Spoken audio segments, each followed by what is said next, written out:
الرحمن الرحیم اللہم صلی علی محمد مبارک وسلم وصلی علیہ۔ کہاں سے پڑھنا ہے؟ پیج نمبر 30 ہے اور مسئلہ نمبر 10 ہے۔ ایک مقتدی کہاں کھڑا ہو؟ مسئلہ کیا ہے؟ امام ہے اور امام کے ساتھ ایک مقتدی ہے، وہ کہاں کھڑا ہوگا؟ اب کوئی اور بندہ کوئی نہیں آیا، اکیلا مقتدی مرد اگرچہ لڑکا ہو امام کے برابر داہنی طرف کھڑا ہوگا، ٹھیک ہے؟ امام کے داہنی طرف، امام کے رائٹ سائڈ پہ، امام کے سجی سائڈ دے، وہ اپنی سجی سائڈ نہیں، اپنی وہ کہڑی ہوئے گی؟ کھبی، امام دی سجی۔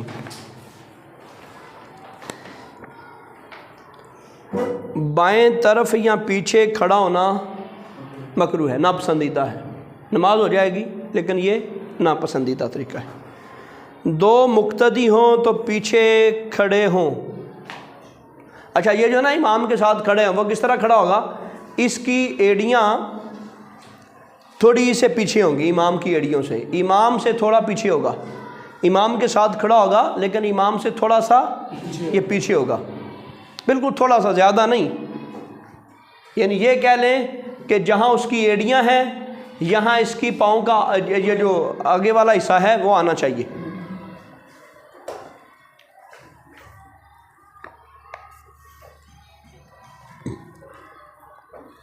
دو مقتدی ہوں تو پیچھے کھڑے ہوں، برابر کھڑے ہونا مکروہ تنزیہی ہے، یہ ناپسندیدہ ہے۔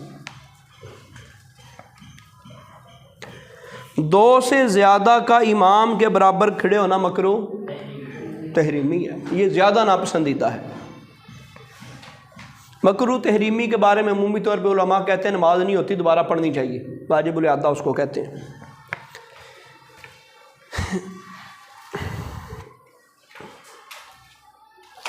ایک آدمی امام کے برابر کھڑا تھا، پھر ایک اور آیا تو امام آگے بڑھ جائے اور یہ آنے والا مقتدی اس مقتدی کے برابر کھڑا ہو جائے، اور اگر امام آگے نہ بڑھے تو یہ مقتدی پیچھے ہٹ آئے، یا خود ہٹ آئے یا آنے والا اس کو کھینچ لے، لیکن جب مقتدی ایک ہو تو اس کا پیچھے آ جانا افضل ہے، اور اگر دو ہوں تو امام کا آگے بڑھ جانا افضل ہے۔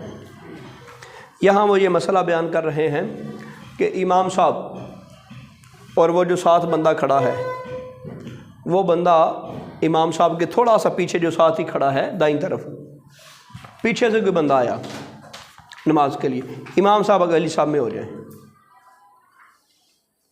امام صاحب اگلی صاحب میں نہیں ہوئے، مقتدی پچھلی صاحب میں ہو جائے، مقتدی نہیں ہوا تو وہ جو پیچھے سے آیا ہے وہ کندھے پہ ہاتھ رکھ کے پیچھے کی طرف کھینچ لے، ٹھیک ہے؟ وہ کہتے ہیں دو بندے ہو نا جی تو پھر امام آگے چلے جائے، خود ہی چلے جائے، وہ زیادہ بہتر ہے۔ ہاں، امام کو اشارہ کر دیں، نہ امام کو پتہ چلے تو امام کو اشارہ کر دیں، اگر امام کے آگے جگہ نہیں ہے تو مقتدی پیچھے ہو جائیں۔ صف کے مسائل، صفیں سیدھی ہوں اور لوگ مل کر کھڑے ہوں، بیچ میں جگہ نہ رہے، سب کے مونڈے برابر ہوں اور امام آگے بیچ میں ہو، بیچ میں ہو، وشکار، درمیان، سینٹر میں، اگلی صاحب میں، جس طرح محراب بناتا ہے، محراب مسجد کے درمیان ہوتا ہے نا جی، تو وہ بات کر رہے ہیں، درمیان میں جگہ نہیں ہونی چاہیے۔ صفیں عام طور پہ نا جی فاصلہ ہوتا ہے، کل کے پرسوں میں جب وہ نماز میں گیا تھا تو وہ آگے کتنی جگہ تھی، بالکل قریب قریب ہو کے کھڑے۔ نبی پاک صلی اللہ علیہ وسلم نے ایک حدیث پاک کا مفہوم ہے کہ جس نے صف سیدھی کی اللہ اس کا دل سیدھا کرے، جس نے صف ٹیڑھی کی اللہ اس کا دل ٹیڑھا کر دے۔ تو صفیں سیدھی رکھنا یہ ضروری ہے، واجب ہے، صفوں کو پورا رکھنا، صفوں کو سیدھا رکھنا چاہیے، برابر برابر، جگہ نہیں چھوڑنی چاہیے، ہر بندہ ساتھ ملا ہوا، درمیان میں جگہ یہ نہیں چھوٹی ہونی چاہیے، ٹھیک ہے؟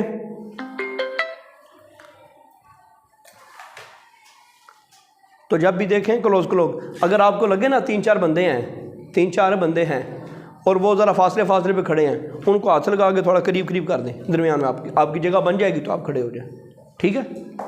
لیکن یہ نہ ہو کہ وہ دوسرے ایسے ہوں گے جو آپ کو جانتے نہیں ہیں، وہ ناراض ہو جائیں، وہ نماز کا سلام پھیر کے توڑے تو کیوں ساری نماز خراب کرتا ہے۔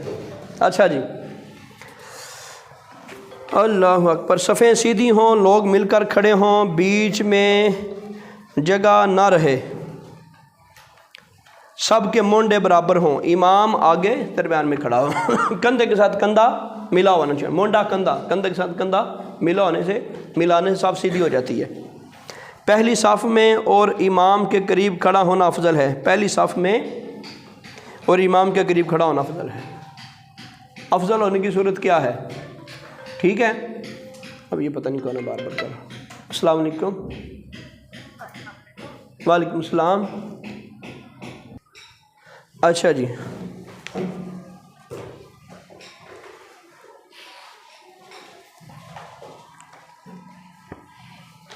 کدھر سے؟ ہاں، پہلی صف میں۔ اچھا، اب یہ مسئلہ یہاں یہ بیان کر رہے ہیں سب سے زیادہ ثواب کہاں ہے؟ سب سے زیادہ ثواب ہے پہلی صف میں۔ ثواب کہاں ہے؟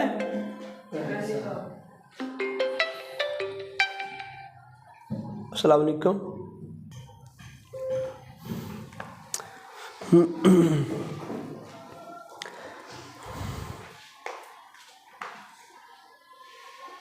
پہلی صف میں اور امام کے قریب کھڑا ہونا افضل ہے،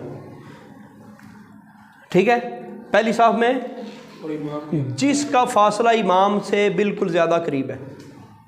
اب آپ کہیں گے اب بندہ وہ جو آخر پہ کھڑا ہے اس کا فاصلہ اور جو دوسری صف میں کھڑا ہے اس کا فاصلہ قریب کس کا ہے؟ دوسری صف والے کا۔ نہ پہلی صف والا، دو لفظ بولے نا انہوں نے، عبارت دیکھیں، پہلی صف والا اور امام کے قریب۔ اگر وہ اکیلا یہ مسئلہ بیان کر دیتے کہ جو امام کے قریب ہے وہ افضل ہے، نماز میں سب سے پیچھے مقتدیوں میں سب سے زیادہ ثواب کس کو ہے، تو توجہ نال سنتا بھی نہیں، پھر تو مسئلے بھی نہیں آمدے۔ اگر وہ صرف یہی مسئلہ بیان کرتے کہ جو بندہ امام کے قریب ہے، سب سے زیادہ قریب ہے، اس کا ثواب سب سے زیادہ ہے مقتدیوں میں۔ اب دیکھیں مسجد میں لمبی صف ہے نا جی، پہلی صف میں وہ جو آخری بندہ ہے، پہلی صف میں جو وہ تو دور ہے، اور جو دوسری صف میں امام کے پیچھے کھڑا ہے وہ نزدیک ہے، تو مسئلہ تو پھر غلط ہو جانا تھا۔ پہلی صف بھی ساتھ بولنا ہے اور ساتھ یہ بھی کہنا امام کے قریب۔ نہیں سمجھ آئی گل دی؟ اگر تو صرف یہ کہہ دیں امام کے قریب، پھر تو وہ دوسری صف والا جو پیچھے کھڑا ہے وہ زیادہ قریب ہے۔ مسئلہ یوں بیان کرنا ہے پہلی صف میں جو امام کے سب سے زیادہ قریب ہے، یہ نہیں دائیں بائیں نہیں، یہ نہیں ہم کہہ سکتے کہ جو دائیں ہیں وہ افضل ہے، جو بائیں ہیں وہ کم افضل ہے۔ سب سے زیادہ افضل وہ ہے جو امام کے سب سے زیادہ قریب ہے۔ پھر اب دائیں بائیں کے اعتبار سے کون افضل ہے؟ جو دائیں ہیں، ٹھیک ہے۔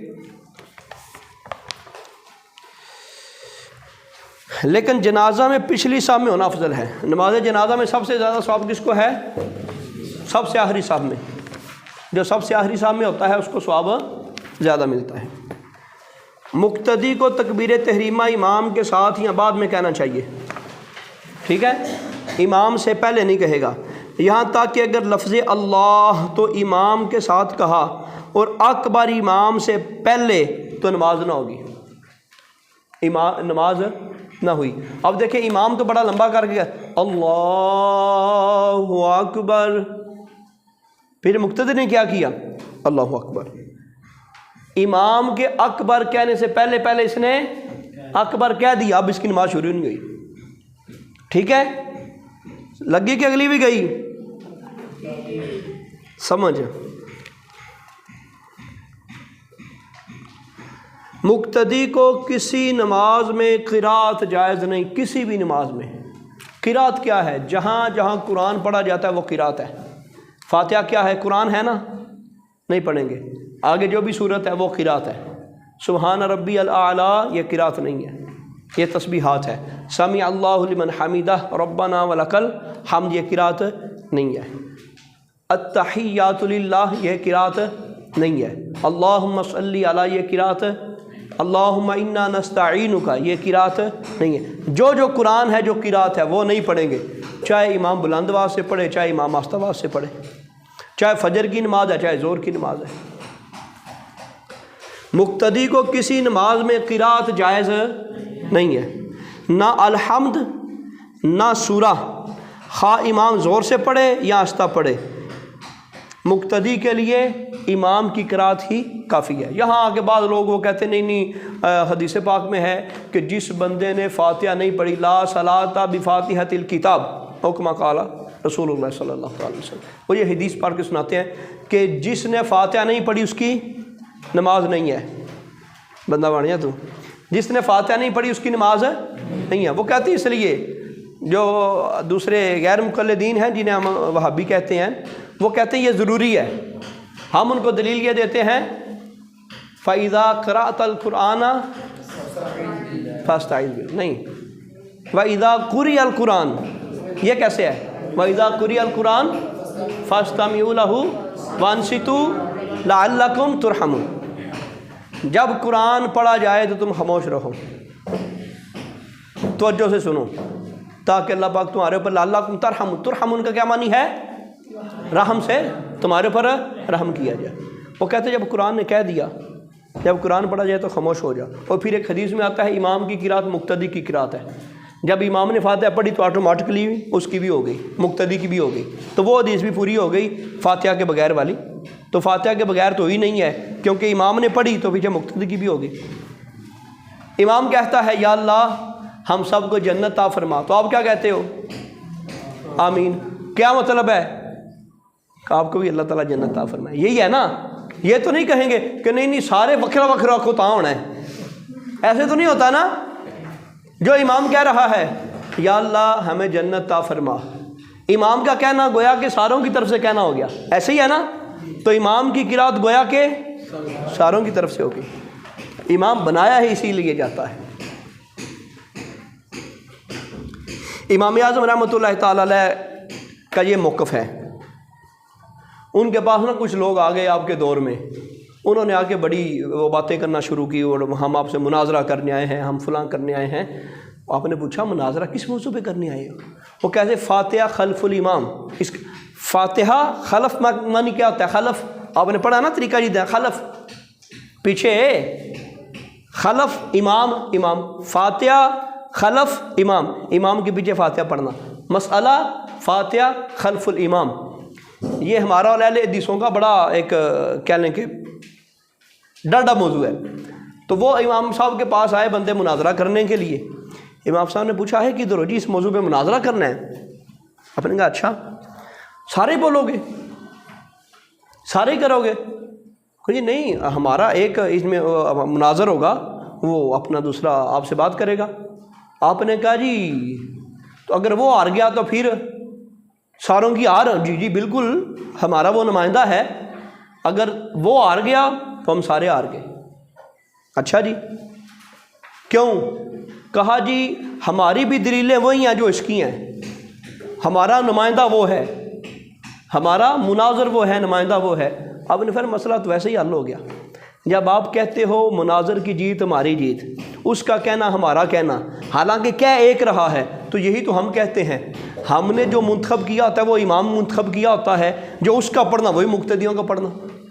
تو بات وہاں پہ ان کو بھی عقل آ گئی کہ نہیں بات ٹھیک کر رہے ہیں۔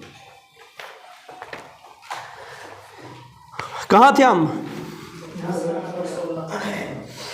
صفوں کی ترتیب یوں ہونی چاہیے، اگلی صفوں میں مرد ہوں، اس کے بعد لڑکے اور سب سے پیچھے عورتیں۔ یہ پہلے بھی آپ کو بتایا ہوا ہے، سب سے آگے مرد، پیچھے بچے، ٹھیک ہے، سمجھدار بچے، جتنے سمجھدار بچے ہیں وہ پیچھے ہوں، چھوٹے بچے سمجھدار بچے وہ پیچھے ہوں، اور سب سے آخر پہ صف کس کی ہو؟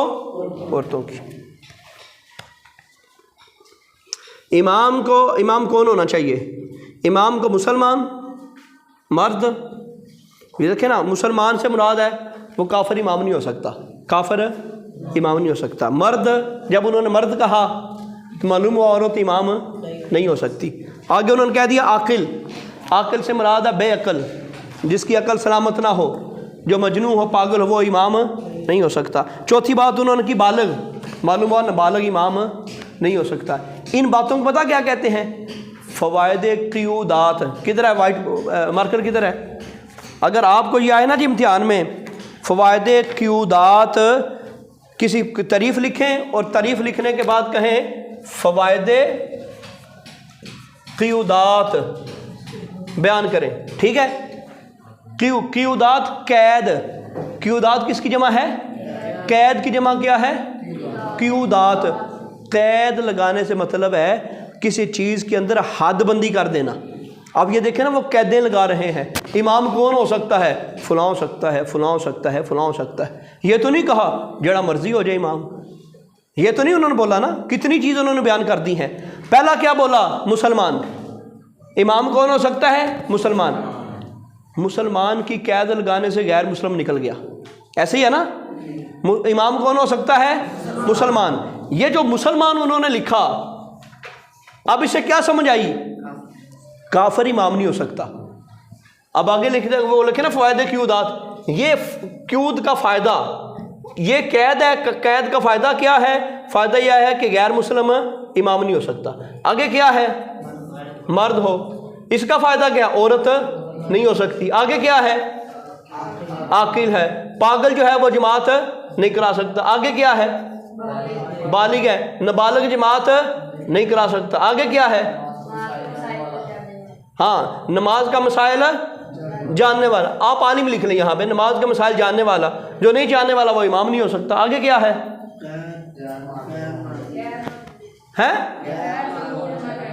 غیر معذور ہونا چاہیے، معذور امام نہیں ہو سکتا، معذور امام نہیں ہو سکتا۔ آگے کیا ہے؟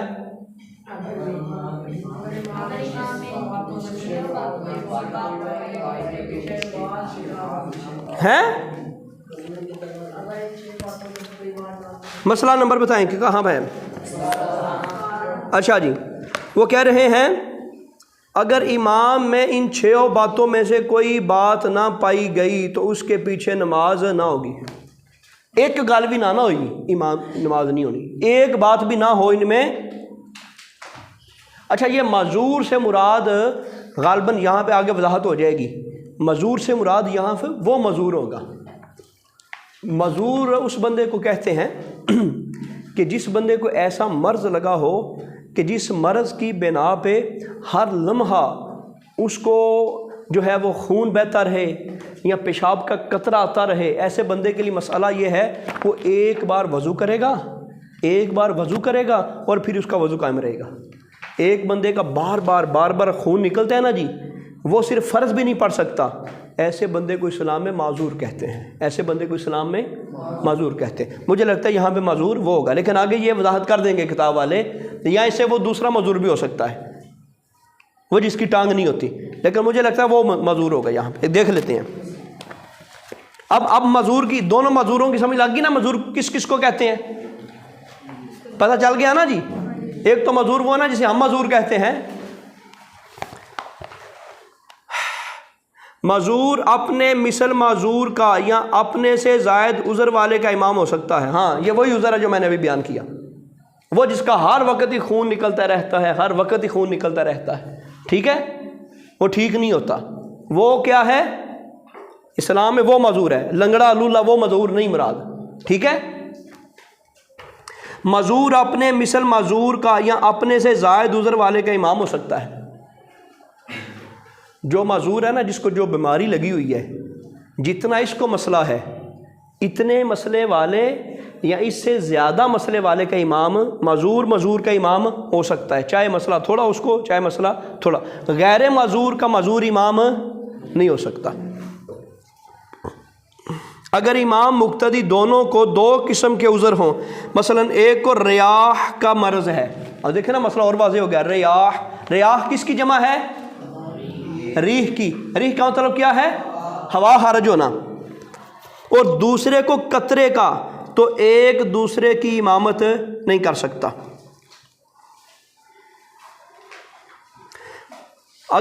اگر امام اور مقتدی دونوں کو 2 قسم کا عذر ہو، دونوں کو الگ الگ قسم کا عذر ہو، الگ الگ قسم کا عذر ہو، تو پھر ایک دوسرے کی امامت نہیں کرا سکتا۔ مثلا ایک کی بار بار ہوا خارج ہو رہی ہے، ہوا خارج ہو رہی ہے، دوسرے کو مسئلہ کیا ہے؟ دوسرے کو مسئلہ یہ ہے کہ بار بار خون کا قطرہ جو ہے وہ نکل رہا ہے، بار بار خون کا قطرہ نکل رہا ہے۔ السلام علیکم، 5-7 منٹ بعد کرنا جی، صرف 5 منٹ۔ معذور جو ہے نا وہ بار بار اس کو قطرہ آ رہا ہے اور دوسرے کی بار بار ہوا خارج ہو رہی ہے، تو یہ امام ایک دوسرے کے، وہ پیچھے جو انہوں نے مسئلہ بیان کیا ہے نا جی، اس کی سمجھ یہ آتی ہے کہ معذور اپنے مثل معذور یا اپنے سے زائد عذر والے کا امام ہو سکتا ہے۔ مثلا ایک بندہ وہ ہے جس بندے کو قطرہ آتا ہے، ٹھیک ہے، یا خون بہتا ہے یا ہوا خارج ہوتی ہے، ایک بندے کی 1 منٹ بعد ہوا خارج ہو جاتی ہے، دوسرے کی آدھے منٹ بعد ہوا خارج ہو جاتی ہے۔ اب یہ اپنے سے زیادہ معذور ہوا نا جی، مسئلہ ایک ہے نا جی، اپنے مثل، اب یہ آپس میں ایک دوسرے کے امام ہو سکتے ہیں۔ کوشش یہ ہونی چاہیے کہ جو تھوڑا معذور ہے وہ امام بنے، لیکن یہ اپنے میں ایک دوسرے کی مثل امام ہو سکتے ہیں، لیکن عذر اگر کسی اور طرح کا ہو، ایک کا عذر اور ہو دوسرے کا عذر اور ہو، جس طرح وہ ہوا خارج ہونے کا اور قطرہ نکلنے کی انہوں نے بات کی ہے، تو پھر امام نہیں ہو سکتا۔ تیمم کرنے والا وضو کرنے والے کا امام ہو سکتا ہے۔ تیمم کرنے والا، ایک بندے نے تیمم کیا ہوا ہے، ایک بندے نے تیمم کیا ہوا ہے، تیمم کی شرائط پیچھے آئیں گے تو ہم اس کو پڑھ لیں گے۔ تیمم ایک بندے نے کیا ہوا ہے اور دوسرے نے کیا ہوا ہے وضو، تو وضو کرنے والے کو امام ہو سکتا ہے۔ موضوع پر مسح کرنے والا پیر دھونے والوں کی امامت کر سکتا ہے۔ سردیوں میں ایک بندے نے موزے پہنے ہوئے ہیں، یہ بھی شرطیں ہیں، موزے عام نہیں، ہر وہ چمڑے کا ایک مخصوص قسم کا موزہ ہوتا ہے، امید ہے اس کا موضوع بھی آ جائے گا۔ تو جس بندے نے موزے پہنے ہوئے ہیں، جس بندے نے موزے پہنے ہوئے ہیں اور ایک بندہ ہے جس نے پیر دھوئے ہوئے ہیں، اب موزے پہننے والے سے پیر دھونے والا بندہ افضل ہے۔ پیر دھونے والا بندہ وضو کو اوریجنل شکل میں ادا کر رہا ہے، وضو کو، اور موزے پہنے وہ بندہ کیا کرے گا؟ بس خالی مسح کر لے گا، پیر کو دھوئے گا نہیں۔ اب وہ کہتے ہیں کیا یہ امام بن سکتا ہے؟ کہتے ہاں جی بن سکتا ہے۔ اسی طرح پیچھے جو انہوں نے مسئلہ بیان کیا ہے نا جی، تیمم افضل کون ہے؟ وضو کرنا افضل ہے یا تیمم کرنا افضل ہے؟ وضو افضل ہے، وضو افضل ہے، تیمم تو اس کا نائب ہے، اس کا قائم مقام ہے، اس کا شاگرد ہے، یہی آپ کہہ لیں۔ تو افضل کیا ہے؟ وضو کرنا۔ وہ کہتے ہیں اگر کسی نے تیمم کیا ہوا ہے، کمران کھڑا ہو جا میرا پتر، اگر کسی نے وضو کیا ہوا ہے، کسی نے اور دوسرے نے تیمم کیا ہوا ہے، اگر وہ تیمم والا امام بننا چاہے تو امام بن سکتا ہے۔ آگے، کھڑا ہو کر نماز پڑھنے والا بیٹھ کر پڑھنے والوں کی اقتداء کر سکتا ہے۔ کھڑا ہو کر نماز پڑھنے والا بیٹھ کر پڑھنے والوں کا امام بن سکتا ہے۔ جو کھڑا ہو کے نماز پڑھنے والا ہے، بیٹھ کر پڑھنے والے کی، بیٹھ کر پڑھنے والے کی اقتداء کر سکتا ہے۔ وہ جو بیٹھا ہوا امام ہے، لیکن اس مسئلے میں نا جی تھوڑا اختلاف ہے، لاؤ پوائنٹر کدھر ہے، یہ مسئلہ مجھے بعد میں لکھ کے بھیجیے گا، اچھا بعد میں مجھے بھیجیے گا۔ لیکن ہمارے ہاں کیا ہے، مسئلہ کیا ہے کہ ایک امام ہے، امام افضل ہے، ساری شرائط اس کے اندر پوری ہیں، وہ بیٹھ کے نماز کسی عذر سے پڑھ رہا ہے، وہ بیٹھ کر نماز پڑھ رہا ہے، اور باقی سارے کھڑے ہو کے نماز پڑھ رہے ہیں، ایسے بھی نماز ہو جائے گی، نماز ہو جائے گی۔ وہ شخص جو رکوع سجود کرتا ہے وہ اس کے پیچھے نہیں پڑھ سکتا جو اشارے سے پڑھتا ہے، لیکن اگر امام اور مقتدی دونوں اشارے سے پڑھتے ہوں تو اقتداء کہتے ہیں مقتدی بننا، تو اقتداء جائز ہے۔ پیچھے انہوں نے کیا مسئلہ بیان کیا تھا؟ ایک امام ہے وہ بیٹھ کر نماز پڑھتا ہے لیکن رکوع سجود پورا کرتا ہے، وہ امام بنا ہوا ہے، پیچھے والے سارے کھڑے ہو کے پڑھ رہے ہیں، تو ایسے کام ٹھیک ہے۔ آگے وہ کہہ رہے ہیں کہ ایک بندہ اشاروں سے نماز پڑھتا ہے، وہ امام نہیں بن سکتا، وہ امام نہیں بن سکتا۔ ہاں اگر مقتدی بھی ایسا ہی ہے، اتنا بیمار ہے کہ وہ بھی اشارے سے ہی نماز پڑھنی ہے، اس کا وہ مقتدی بن سکتا ہے۔